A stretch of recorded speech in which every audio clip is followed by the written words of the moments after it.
Shabbat Shalom. It's wonderful to see all of you here this evening. I feel like it's high holidays speaking from the Rock, but it's not. It's just a Shabbat service. But it's a special Shabbat service tonight. Tonight we are celebrating our newer members, and welcome to those who have joined us this evening. I also want to welcome those who've joined us online who are watching us. This is more of a one-way watching today, where they see us, but we can't see them. They hear us, but we can't hear them. But that's all right. They're still able to participate in their own way by being part of our virtual congregation. I also want to especially thank our choir for coming tonight out of season, not during the high holidays, to grace us with their music and their talent. It'll be a special treat for our service this evening. And so it's a great pleasure to have all of you here tonight as well. Our service, if you have a copy of the service booklet here, begins on page 1 with a nigun, our opening song we use at many of our Shabbat services, where it's more important that we sing together than that the words mean anything, because bim bam means nothing. Shabbat Shalom means something. It means that we wish each other a peaceful time of rest and stopping. And so as you feel comfortable, please join me. Bim bam, bim bim bim bam. Bim, bim, bim, bim, bim, bam. Bim, bam, bim, bim, bim, bam. Bim, bim, bim, bim, bim, bam. Shabbat Shalom, Shabbat Shalom, Shabbat, Shabbat, Shabbat, Shabbat Shalom. Shabbat Shalom, Shabbat Shalom, Shabbat, Shabbat, Shabbat, Shabbat Shalom. Shabbat, Shabbat, Shabbat, Shabbat, Shalom, Shabbat, Shabbat, Shabbat, Shabbat, Shalom, Shabbat, Shalom, Shabbat, Shalom, Shabbat, Shabbat, Shabbat, Shabbat, Shalom. Bim, bam, bim, bim, bim, bam, bim, bim, bim, bim, bim, bam. And just hum.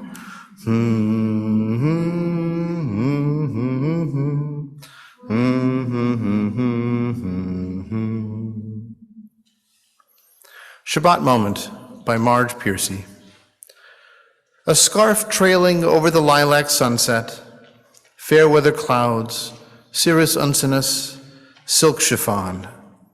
Twilight softens the air, whispering, "Come, lie down with me."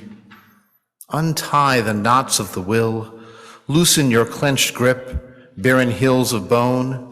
Here, no edges to hone, only the palm fallen open as a rose about to toss its petals. What you have made, what you have spoiled, let go. Let twilight empty the crowded rooms, quiet the jostling colors to hues of swirling water, pearls of fog. This is the time for letting go, like a released balloon dwindling. Tilt your neck and let your face open to the sky, like a pond catching light, drinking the darkness. Let us pause for a moment of silent reflection, to breathe, to let go of the cares of the week, and to enter into that place of Shabbat, of stopping, and Shalom, of peace.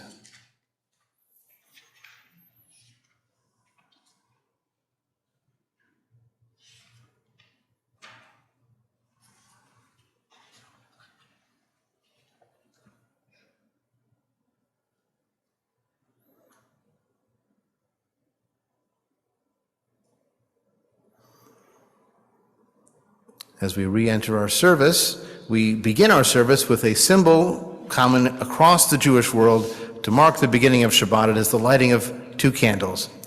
In this case, I'd like to invite members of our Connections Committee who have brought oneg treats for us to enjoy both before and after our service tonight to come forward, along with the chair of our Connections Committee, Lynn Miller, as our choir leads us in singing Baruch HaOr, Let Us Light These Lights.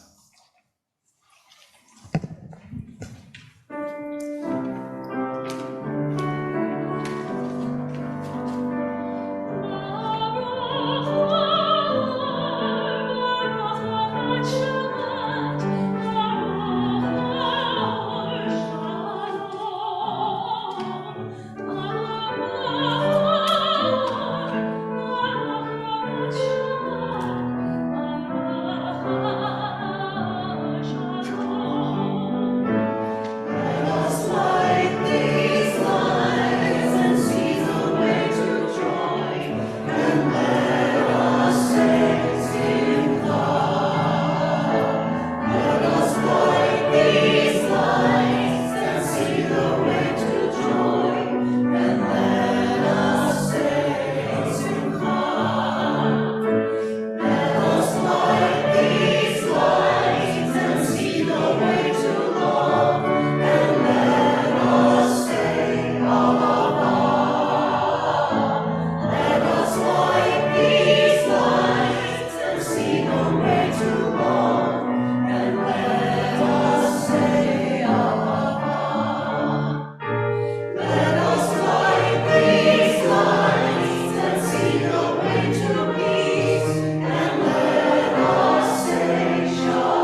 We create community in many ways, by sharing wine and cheese, by sharing music, by sharing ideas.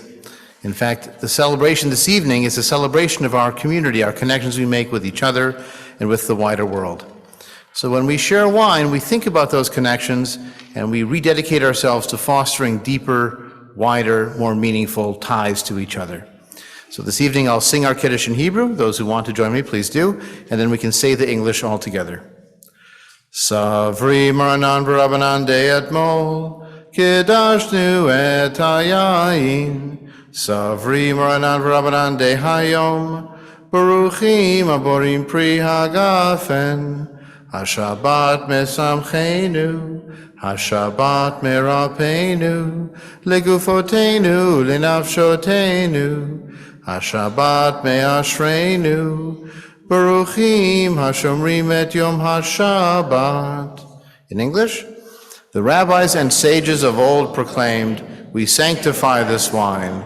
The rabbis and sages of today proclaim, "Blessed is the fruit of the vine."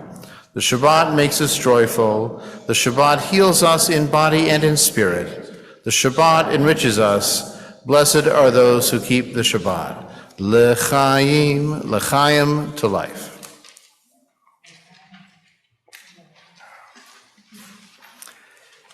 Invitation. If you are a dreamer, come in. If you are a dreamer, a wisher, a liar, a hoper, a prayer, a magic bean buyer, if you are a pretender, come sit by my fire. For we have some flax golden tales to spin. Come in, come in. By Shel Silverstein. We come from many places to be together in this space at this moment. Each of us has our own history and memories, values and vision. The differences that divide us fade as we celebrate what we share. Peace to all, peace to us, peace to you.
This passage from Genesis 18 demonstrates the Bedouin-style hospitality that our authors of our tradition imagined for our founding figures. But you'll notice that things have changed over time, in particular dietary rules, as you'll notice near the end. And Yahweh, the Hebrew God, appeared to Abraham in the plains of Mamre. And he sat in his tent door in the heat of the day. And he lifted up his eyes and looked, and behold, 3 men stood by him. And when he saw them, he ran to meet them from the tent door and bowed himself to the ground. And he said, My Lord, if now I have found favor in your sight, do not go away, I beg you, from your servant. Let a little water, I beg you, be brought, and wash your feet, and rest yourselves under the tree, and I will fetch a morsel of bread, and you comfort your hearts. After that you shall pass on, seeing that you are come to your servant. And they said, So do as you have said. And Abraham hurried to the tent to Sarah and said, Make ready quickly 3 measures of fine grain, knead it, and make cakes. And Abraham ran to the herd and brought a calf, tender and good, and gave it to a young man, and he hurried to prepare it. And he took butter and milk and the calf which he had prepared, and set it before them, and he stood by them under the tree, and they ate. And from Leviticus 19, If a stranger stays with you in your land, you shall not wrong him, but the stranger who dwells with you shall be to you as one born among you, and you shall love him as yourself, for you were strangers in the land of Egypt.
Just as we share wine and sustenance, so too do we break bread together. In fact, that very phrase, to break bread, is a sign of building community. And so this evening, I'll say a short blessing on bread or on a Ritz cracker, counts too, and then I'll have a chance to eat it, as many of you already have. Baruchim hamotziim lechem min haaretz. Blessed are those who bring forth bread from the earth. In Hebrew we say, B'tei avon, bon appetit. And so now we have a special treat, which is our musical, is it a different reading in different copies of the service? We have that wonderful... I missed a page. You missed a page. I missed a page? I did miss a page. And this is one of my favorite poems. Yeah, that's why we pointed it out. Thank you. This is what it's like in a non-authoritarian congregation. Openness. You don't have to be Jewish to love Levi's Rye. You could be black, Italian, or Cherokee. You don't have to be Jewish to love, certainly or uncertainly. You don't have to be Jewish to love Levi's Rye, or to love anything. A single caraway seed, or in the rough black seed of the 4 o'clock enclosed in pastel petals late afternoon, you know it's there, and you don't have to be Jewish. You don't have to be Jewish to walk a mile with the sun going down Rosie in the park, or to love Rosie in the park or at home and Rosie loves you back. You don't have to be Jewish to chew slowly, tasting the rye breaking down into sugar. You just have to be willing to slow down time to a poster, a still photograph of you in your ethnic garb in the days when ethnicity was okay, not yet terrifying or indistinct. Kiss me, I'm Irish, and kiss me again, I'm gay Italian, Chinese, and no parking, this space reserved for Polish. You don't have to be Jewish. You could be anything, amazing or distinct. You could have just once for maybe an hour, a day, forgotten you were different. You don't have to be Jewish. You don't have to be to love bread. You don't have to be rye to love Jewish, but it helps. And now, B'tei avon.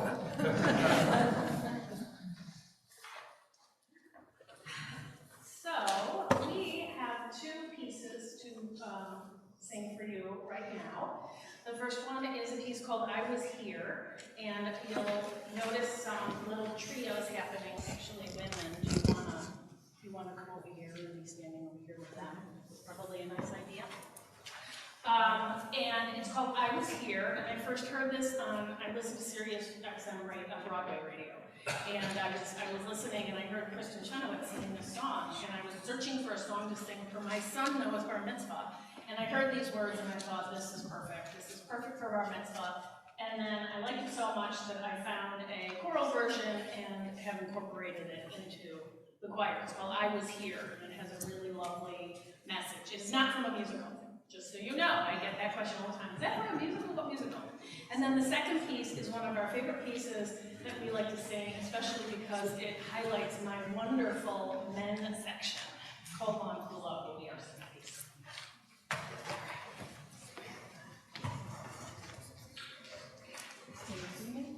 I can see you. They can't see me. I can see you. You know what? Actually, Laura might not be seen on the Rabbi. Do you think? Yeah, Do you she's think there. she's seen? Yes. Okay.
I was here.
With all our heart and all our spirit, all our senses and strength, we take upon ourselves and into ourselves these promises: to care for the earth and those who live upon it, to pursue justice and peace, to love kindness and compassion.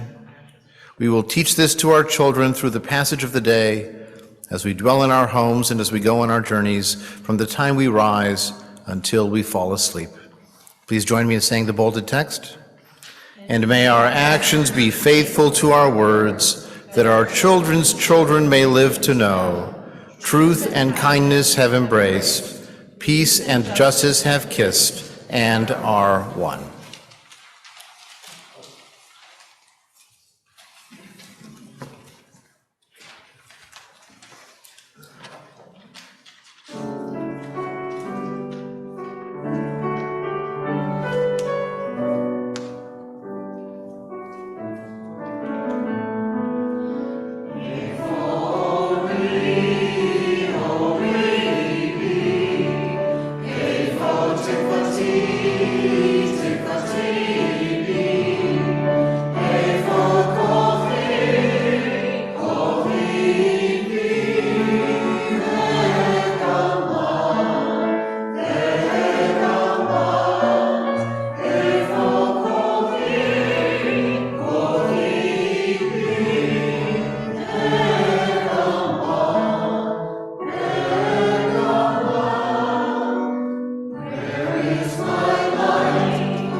Merger poem by Judy Chicago. And then all that has divided us will merge. and then compassion will be wedded to power, and then softness will come to a world that is harsh and unkind, and then both men and women and all people will be gentle, and then both women and men and all people will be strong, and then no person will be subject to another's will, and then all will be rich and free and varied, and then the greed of some will give way to the needs of many, and then all will share equally in the earth's abundance, and then all will care for the sick and the weak and the old, and then all will nourish the young, and then all will cherish life's creatures, and then all will live in harmony with each other and the earth, and then everywhere will be called Eden once again.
Each of us is an heir to the wisdom and achievements of the past. Our inheritance comes from many places, from our family, from our community, from our nation, and from all the nations of the world. While there are many races and many cultures, they are all interconnected, giving and taking from each other. In a sense, there is a universal culture into which all nations have poured their contribution. As science shrinks our world by its invention, our new closeness to all people expands our sharing. When we remember the heroes of our past, we remember that they are not confined to our own family, our own race, our own nation. They come from many places and many lands, and their creations grace the lives of many people they never knew, all over the world. If you're comfortable standing, could I ask you to please stand for just a moment? In our congregation, each month we pause at one of our Shabbat celebrations to reflect on the power of love and to remember those of the loved ones of our extended family and community whose yahrzeit or anniversary of their death occurs in this season. Tonight we also remember Jerry Kane, the father of our member Lisa Kane Weaver, who passed away this week. Tonight we remember with great love Bernice Aaron, Dorian Shalom, Edward Dorfman, Richard Dreyfus, Nathan Eichner, Joanne Friedlander, Phyllis Gerberding, Diana Goldberg, Rella Harris, Seema Hefter, Ray Holtzberg, Tyler Grant Juneau, Robert Cass, William Corr, Morris Lambert, Belle Marks, Louis Moses, Rita Muroff, Mary Wenandy Parker, Erin Pashko, Norman Platnick, Evelyn Rosen, Abe Rosenzweig, Theodosia Sieber, Leonard Shepard, Rosalind Simon, Philip Citrick, Miriam Citrick, Sheldon Citrick, Louis Sonshine, Alice Tibbetts, Molly Olin, and Alex Zeidman. Each of us have loved ones whose names and faces are dear to us and may be missed in any season. Let us hold them in our hearts and pause for a moment of silent reflection.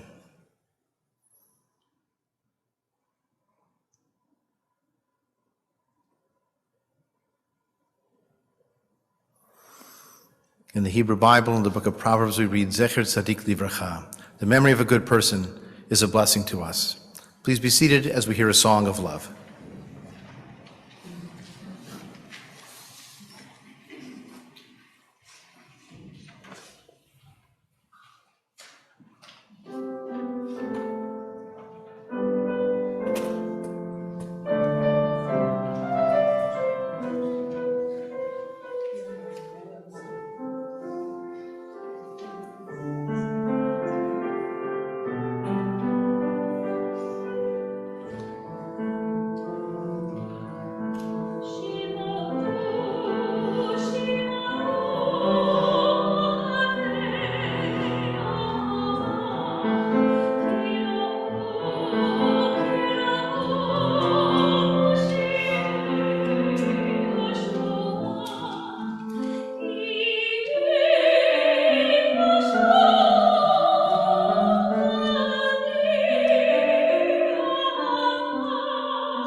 We're now going to shift our focus down here for just a little bit, and I'd like to invite the chair of our steering committee, Victoria Ratnaswamy, to come forward and to let you know of some upcoming events in the congregation.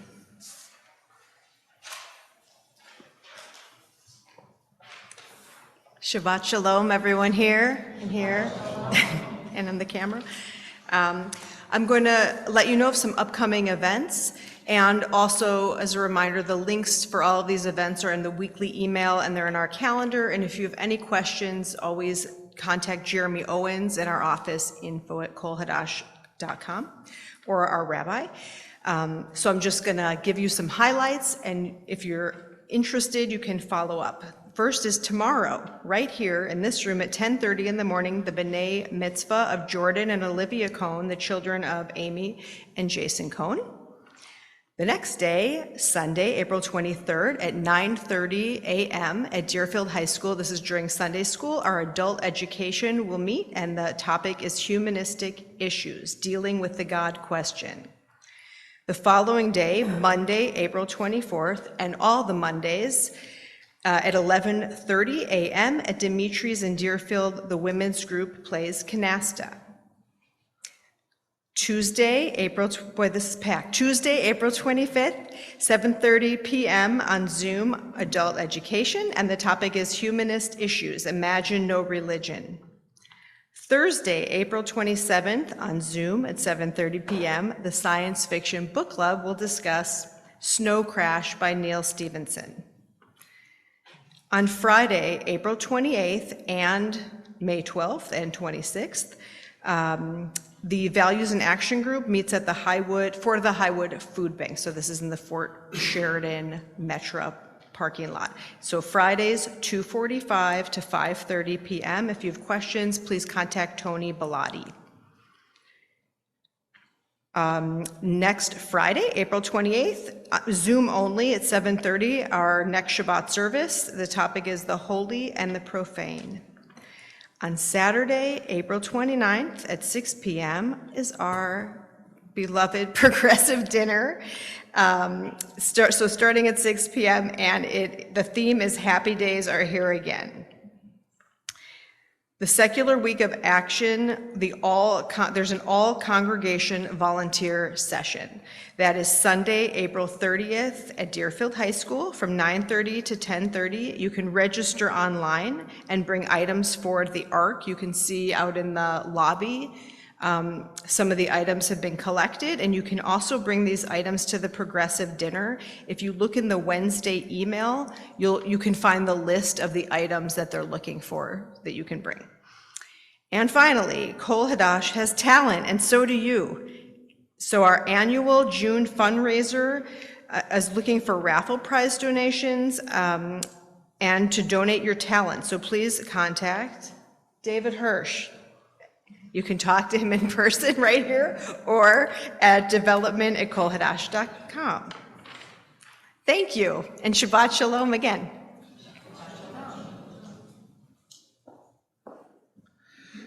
Next to me is our congregational menorah. It has 7 lights that are emblematic of the 7 days of the week, but also the many strands of our congregational life that come together when we celebrate together. Tonight we're celebrating our new members and our newer members because the last few years have sort of run together in a blur, so it's all like one time period. And so I will light this first candle in honor of those newer members, in gratitude for their support for our community, but also in excitement for what they bring to our community. Every new member brings something new, and as we'll hear, their own individual story adds to the richness of our congregational tapestry. So, if you would like to light a candle, please feel free to step forward and to share the reason for which you're lighting, and then to light the next candle in sequence on our 7-candle menorah.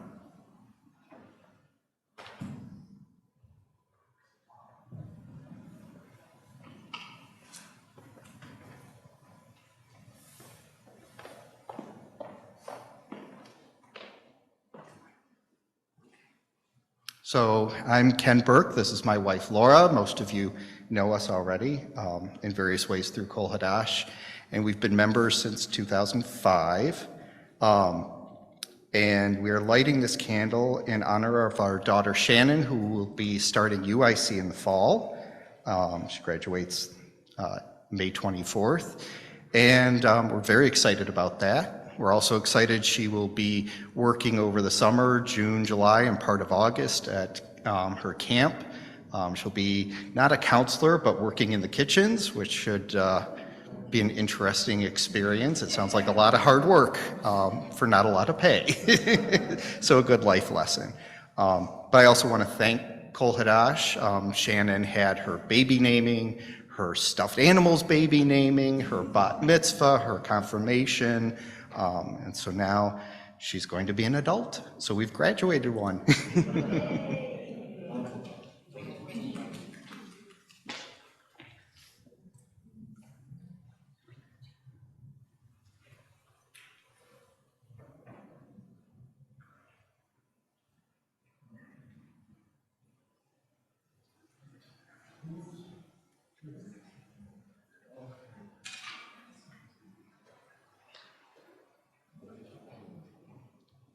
Shabbat Shalom.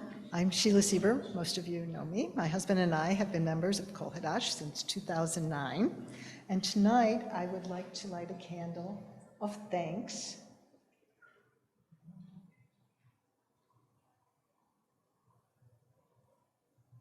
for the physicians, surgeons, and anesthesiologists whose knowledge, experience, and skill creates medical miracles every day.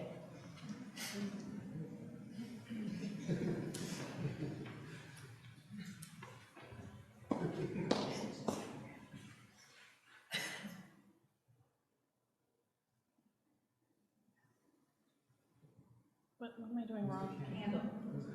Oh. Sorry, everybody. It's new technology.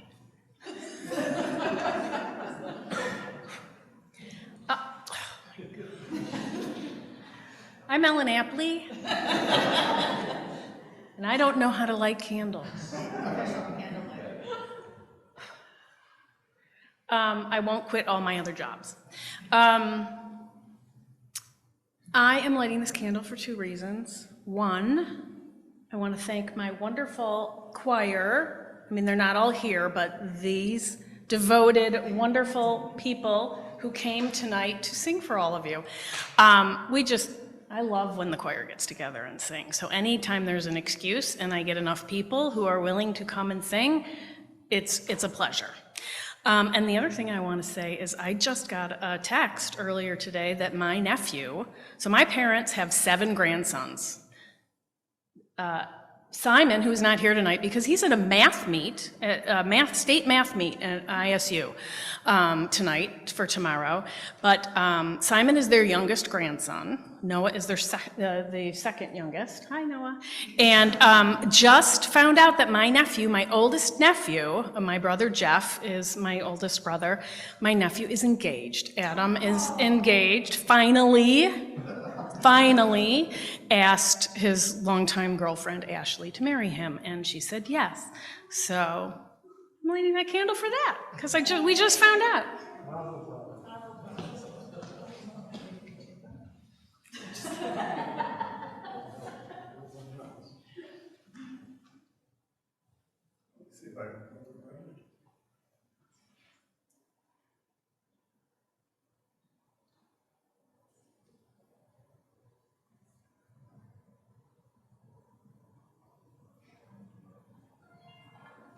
I'm lighting this candle for our fellow congregant Letha, who's celebrating just a young year of 97 and many more years to go.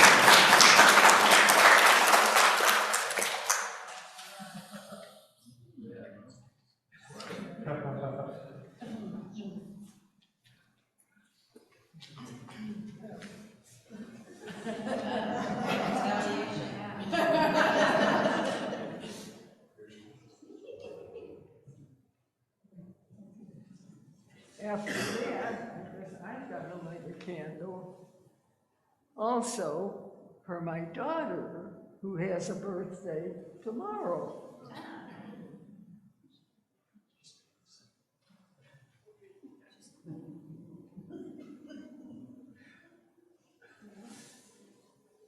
It won't let me get stuff.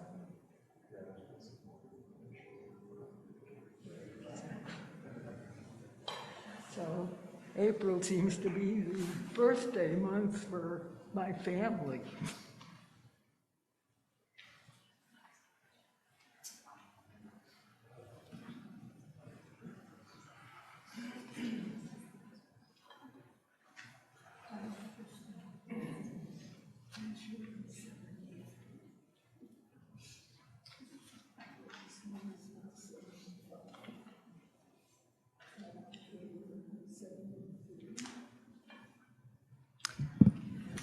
I'm lighting a candle, not a happy candle. My sister has been suffering and suffering and continues to suffer, and I just wish her peace and calm.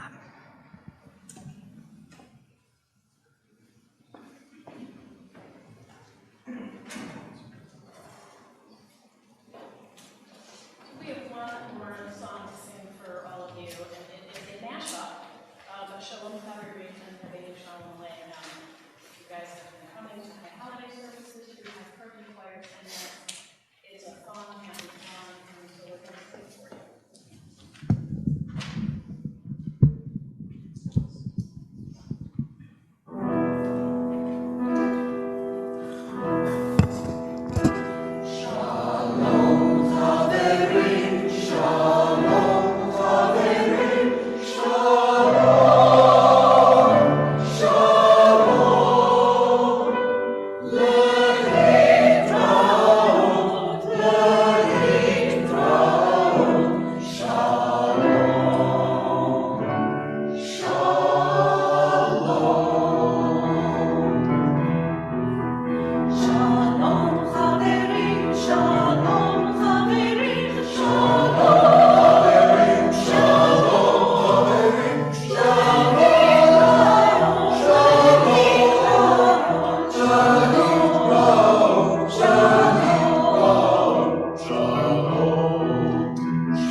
Some years ago, our then membership committee, now connections committee, was put in charge of an important task.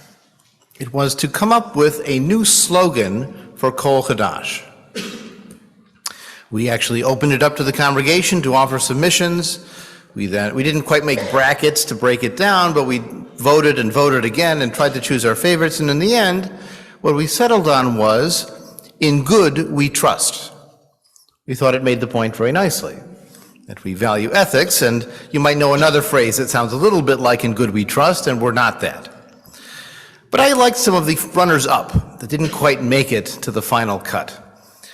One of them was matzah without dogma. I thought that was a nice summary. Another one that I rooted for but didn't make it far enough, cheap and easy. Just think, wearing a t-shirt, cheap and easy. Wouldn't that be a conversation starter? Well, part of the point was that we weren't expensive and that doing what our congregation does is actually surprisingly easy because it fits with what you already are. But for some reason, cheap and easy didn't make it all the way through. And another finalist that we've still used in other contexts, like-minded people who don't think alike. We have a similar approach to life, but we don't agree on everything. In fact, if we did agree on everything, I would be nervous. We share common values and beliefs, and positive beliefs. We are not non-believers. We believe in human dignity, that we have the freedom to make our own choices, that we can understand the world and ourselves with reason and evidence and experience, that human beings have the power to influence the world, and that we have responsibility to take for ourselves and for other people. We believe in human dignity. We believe in Jewish creativity. Any living tradition grows and changes over time, as Judaism always has grown and changed over time. And our task today is to make our Jewish culture and our Jewish identities relevant in our times and in harmony with our values and beliefs. So we believe in Jewish creativity. And we believe in harmony and integrity. We want our Jewish life to be consistent with our personal beliefs, to say what we mean and to mean what we say, to speak and to sing with one voice and one mind. Now, as I said, this does not mean we agree on everything. If we mean it when we say people can make up their own minds, that means we can wind up disagreeing with each other. We are like-minded people who do not think alike. Now, our diversity as a congregation is not just in our opinions. It also describes our personal stories and experiences. What kind of person joins a humanistic Jewish congregation like Kol Hadash? Well, I'll describe some of the kinds of people who have joined us. See if they sound familiar as people you know, or perhaps even yourself. Now, there is the boring story, like me. Humanistic Judaism started in 1963, and we're well into the second generation of people who were raised in that approach, who simply have stayed where they started. I was raised as a humanistic Jew, I was trained as a humanistic Jew, and guess what? I'm still a humanistic Jew. The boring story. There's also plenty of people raised in self-described secular Jewish communities that are very similar to a humanistic Jewish congregation. Communities and schools like those offered by Workers' Circle or the former Shalom Aleichem shulas, like my mother, who went to a Yiddish secular school in the 1950s before there was a humanistic Judaism. There's also those who have evolved over time. They might have been raised in some more traditional liberal Jewish institution, a conservative or reform or reconstructionist synagogue. But over time, they realized that they didn't really believe what the prayer book said, especially if they read the English side. They took a college class in comparative religion and realized this is a human phenomenon. This doesn't come down from Mount Sinai. Or maybe they had life experience and they said, I just am not now where I was. I've moved, I've evolved and changed, and the Judaism I was raised in doesn't speak to me anymore, and maybe I want to look for something else. Now, there are those who evolved, and then there's also those who are a product of revolution instead of evolution. These are people who left a traditional fundamentalist approach, whether it's Christianity or Orthodox or ultra-Orthodox Judaism.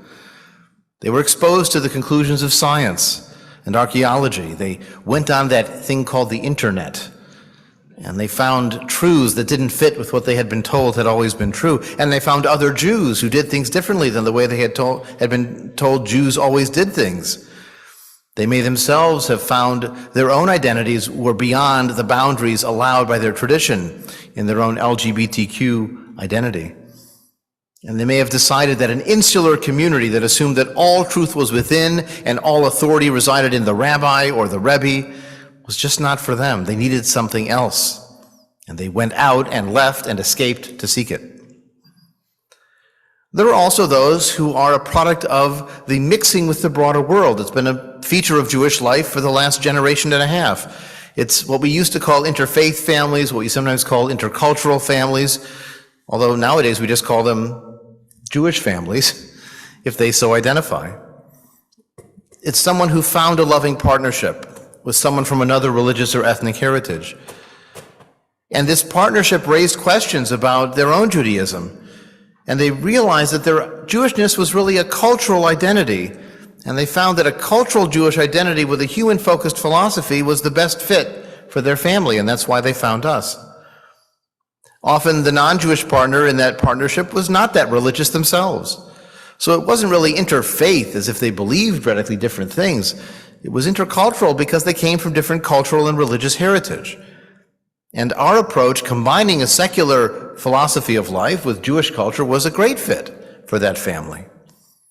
In our congregation, all members are full members, and we don't ask pedigree questions at the door. So we have some partnerships where I don't know which member is Jewish. Maybe neither is. It doesn't matter. They find our community meaningful. We also find in these generations since the growth of intermarried partnerships, children of the interfaith experience who identify their Jewishness primarily as a culture and heritage. After all, they're part of multiple cultures and heritages, and they don't want to have to pick which parent or which side of themselves is the Jewish part or the dominant part. They like the fact that in Humanistic Judaism you can be Jewish and. You don't have to choose Jewish or as an exclusive religious identity. We have plenty of members of our communities who had the ethnic Jewish experience. They were raised unaffiliated with any particular Jewish religious stream, but they always knew that they were Jewish and celebrated Jewish holidays at home, or maybe were part of an ethnic Jewish community that was reinforced either from within or sometimes by hostility from without. I'm thinking about former Soviet Jews raised in a context where they were told whether they liked it or not, they were stuck being Jewish. Or secular Israeli Jews, both in Israel and in the global Israeli diaspora, who've been raised with a consciousness of Jewish peoplehood, even if they weren't particularly religious. We have some members who are a product of discovery. They might have been told, you're Jewish their whole life with no content whatsoever, and then they went to look for more for themselves. Or maybe they discovered that they had Jewish parentage later in life, and they never knew it. Or maybe even they took a DNA test at 23andMe and found they had some Jewish heritage, and they decided, let's find out more. They appreciate that a humanistic Jewish community celebrates self-identification for our process of conversion or adoption into the Jewish family. After all, if someone wants to identify with the Jewish people, they are adopting us as much as we are adopting them. They like the fact that we enable people and even empower people to choose from their cultural heritage what's most meaningful to them. And as I said, they are open, and we are open, to a multi-heritage individual and family. And some of our members are people who became Jewish. Maybe they married someone Jewish. Maybe they grew up in Jewish neighborhoods and always felt an affinity for this community. Or maybe just in experiencing the world, they had an affinity for Jewish culture, music, food, and everything else. I have an odd interest in my life. I really enjoy bagpipe music. There is no reason in my family biography or cultural background why I would like bagpipes, but I do. I enjoy it. Now, I'm not going to run out and become Scottish and start wearing a kilt. But if you have an affinity for a particular culture and it really becomes part of who you are, then it's appropriate to explore becoming part of that extended family, and that's what some people do when they join the Jewish family. But they might not believe in a personal God who intervenes in the world, who writes a Torah, and so we're the best fit for them, even as a secular convert. I often receive a question from people who do find our community. They say, why are there not more of us? Those stories are not unique to the people who are members of our community. There are lots of evolved Jews who are no longer connected to Reform or Conservative Judaism. There are plenty of revolted Jews who have left Orthodox and ultra-Orthodox experiences. There are plenty of interfaith and intercultural families out there, people with Jewish heritage or people who want to join the Jewish family. Why not more? Well, it's a joy and a frustration in my experience, because we get people who find our community and they say, I felt this way for so many years and now I finally found you. And I say, yay and ugh. Yay, you found us, and ugh, we've been here. We've been here in the Chicago area since 1969. We've been in the world since 1963. We've been here, but you didn't find us. Some of that's your fault for not looking, but some of that's our fault for not being out there. So now, this is the second question. If we do want to spread the good news, maybe not in that phrasing, but if we do want to spread the word of who we are, people often ask me, how do I explain who we are and what we do? What's the right way to talk about humanistic Judaism? There are certainly resources available. There are books and videos and audio podcasts. There are classes that I and others have taught. There are even professional training programs and certifications through our International Institute for Secular and Humanistic Judaism. But the most effective way to share who we are is actually very simple. What is your story? What do you find meaningful about your connection to Kol Hadash, to humanistic Judaism more broadly, to the Jewish people in your own individual way? In the evangelical world, they call it testifying. You share your story. And so if you want to become a humangelical and to spread our word, you need to testify too. Very early in my tenure with Kol Hadash, which will hit 20 years next June, a member asked me, why do we have such interesting people who become members of Kol Hadash? And the answer that came out of the conversation was, we find people who are interested in ideas. They're not joining for the convenient carpool or for the impressive building, although our building that we use is certainly wonderful. They don't join for social acceptance or for keeping up with the Schwartzes. They join because of their values and beliefs. They are seeking harmony through a creative Judaism. They are open to new possibilities and new ideas. They are looking for like-minded people who don't think alike. That is who we are at Kol Hadash. Like attracts like, and we like it that way. Well, once again, I want to thank all of you for coming. I want to thank our choir for their beautiful musical accompaniment tonight. Thank those who provided our wonderful oneg. We had a pre-neg before, we have an oneg after, and it'll be wonderful to share some more sweets and conversation together. Our closing song on page 11 of your service booklet is our good wishes to each other. Peace be with you, wishing each other peace, love, and joy before we sing Shalom Aleichem at the end.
Once again, I wish you a Shabbat Shalom. Please wish Shabbat Shalom to the people near you.